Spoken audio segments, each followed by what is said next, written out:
After so many headlines and incidents, you start to wonder how Boeing is still flying.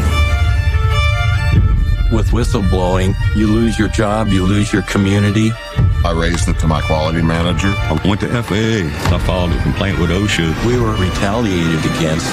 My tire was slashed. I'm scared of what they're going to do. I thought that this could get somebody killed. We're trying to nail down the timeline of John Burnett's death. That's a look at the new Netflix documentary, Free Fall, A Reckoning for Boeing. The film delves into concerns surrounding the aviation's giant aircraft following a series of incidents and then the death of an outspoken whistleblower. Joining us now, the director and producer of the documentary, Emmy Award-winning filmmaker Rory Kennedy. Rory, congratulations on this. Thank you for joining us again. Good to see you. Talk to us, if you will, about, let's start at the beginning.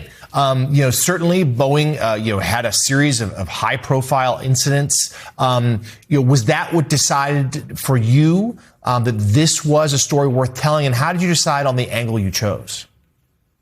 Yeah, well, thanks for having me back. It's great to be here with you. I had made a documentary called Downfall, the case against Boeing, for Netflix about 4 or 5 years ago.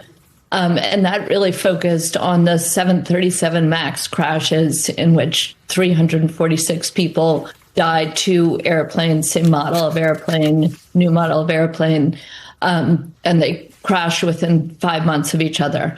And that film really documents all that Boeing knew about that aircraft, the compromises of the airplane, as well as acknowledging that they played a role in not explaining to the public and to the FAA, the regulatory agency, all that was happening in that airplane, and took responsibility for that.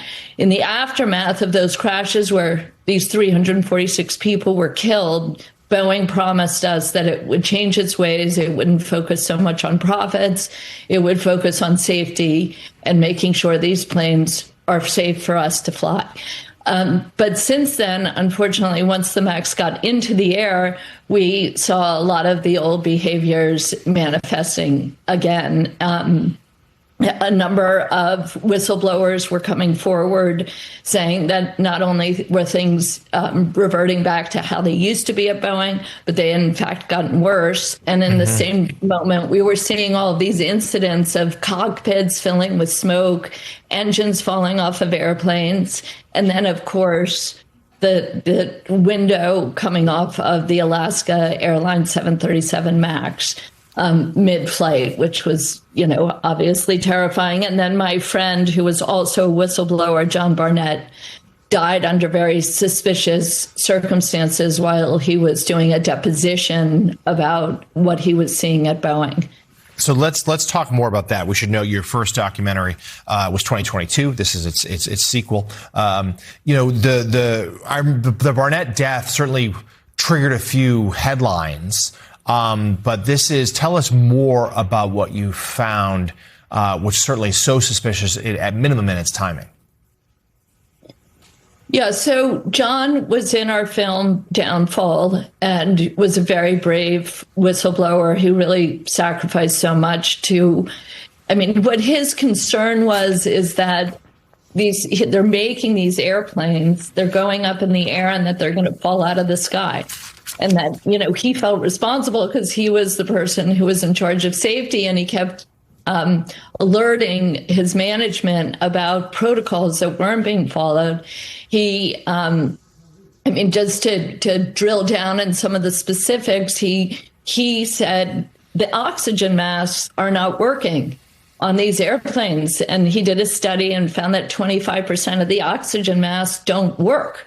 And he complained about that. And as a result, he was ostracized by the company. And then, of course, we see a number of years later in the Alaska Air incident, people are on the plane, the oxygen masks go down, and many of them don't work.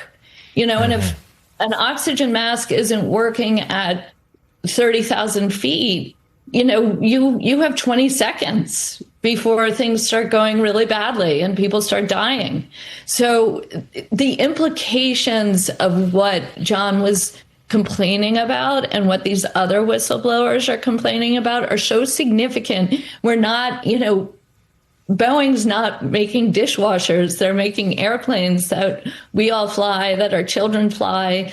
And I think, more than anything, that was the reason I wanted to go retell this story and really help people understand the choices that Boeing is making and the compromises and how it puts us all in positions that are really terrifying. And we should just note, in a statement to USA Today, a spokesperson for Boeing addressed the claims made in the documentary. It reads in part, the allegations of the film have been widely reported over the past several years. Some remain unfounded claims to this day, while others are issues that Boeing thoroughly addressed or continues to improve upon under the rigorous oversight of a regulator. So that's their version, but people can decide for themselves by watching the new film Freefall, A Reckoning for Boeing, which is streaming now on Netflix. Director and producer Rory Kennedy, thank you very, very much. We appreciate it. Thanks for having me.